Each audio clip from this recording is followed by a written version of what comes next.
जनता की अदालत में बीजेपी की हार। सबसे बड़ी अदालत से कांग्रेस को फटकार। भ्रष्टाचार पर दोनों दलों को मिला करारा जवाब। अब सवाल ये कि 2014 में क्या होगा।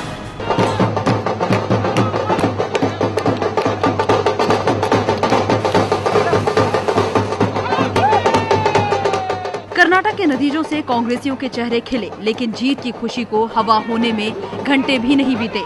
सुप्रीम कोर्ट ने कोयला घोटाले पर सीबीआई की स्टेटस रिपोर्ट पर सुनवाई के दौरान केंद्र सरकार को खरी खोटी सुनाई। भ्रष्टाचार के मुद्दे को कांग्रेस ने कर्नाटक में अपना हथियार बनाया और इसी के दम पर कांग्रेस ने सत्ता बीजेपी से छीन ली। कांग्रेस को लग रहा है कि 2014 का माहौल दिखने लगा है। 2014 के चुनाव में इसका बहुत फर्क पड़ेगा और आज से माहौल बनना शुरू हो गया। 2014 का लोकसभा चुनाव इसलिए हम जीतेंगे। कर्नाटक में अभी जो भारतीय जनता पार्टी की सरकार को जनता ने फेंक दिया है, मैं समझता हूं कि आने वाले 2014 में पार्लियामेंट का एक एग्जाम्पल है।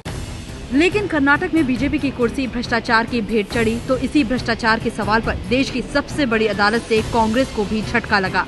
एक तरफ से देखा जाए दोनों पार्टियों के ऊपर भ्रष्टाचार का दाग लगा हुआ है। कई सारे ऐसे राज्य हैं जहां इनका अस्तित्व ही नहीं है, जैसे तमिलनाडु, केरल, पश्चिम बंगाल, उत्तर प्रदेश।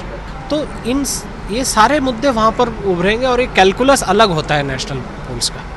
कोयला घोटाले को लेकर सुनवाई करते हुए सुप्रीम कोर्ट ने पूछा है कि अब कैसे यकीन करें कि मामले की जांच निष्पक्ष ही होगी।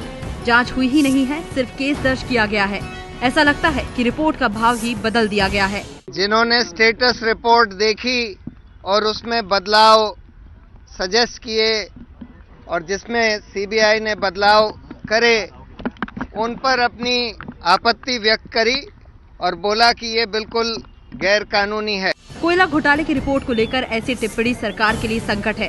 कोर्ट ने कहा है कि हर कोई 2006-2009 की ही रिपोर्ट क्यों देखना चाहता था। ये बड़ी हैरानी की बात है। आपको बता दें कि इस दौरान प्रधानमंत्री के पास कोयला मंत्रालय था। कोई तरीका नहीं बनाया गया, बिल्कुल आर्बिट्ररी तरीके से आवंटन किए गए, उसी पैराग्राफ में फेरबदल करवाए जाते हैं। सवाल ये उठता है कि किसके लिए ये सब करवाया जा रहा था, और इसमें एक कॉमन लिंक जो मुझे दिखता है वो प्रधानमंत्री का है, क्योंकि उन्हीं का रोल इन सब जगह आता है। कोयले की कालिख में सरकार घिरी है तो कर्नाटक का चुनाव हार चुकी बीजेपी को लोकसभा चुनाव के लिए इसी में अपनी जीत की तस्वीर दिखने लगी है।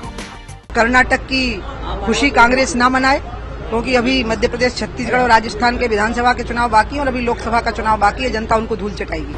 कर्नाटक में तो भ्रष्टाचार के मुद्दे पर बीजेपी की सरकार चली गई, लेकिन केंद्र में क्या होगा ये सवाल अभी बना हुआ है। और सवाल ये भी है कि अगर 2014 में भी यही भ्रष्टाचार का मुद्दा हावी हुआ तो कौन बचेगा और कौन डूबेगा, कह पाना मुश्किल है।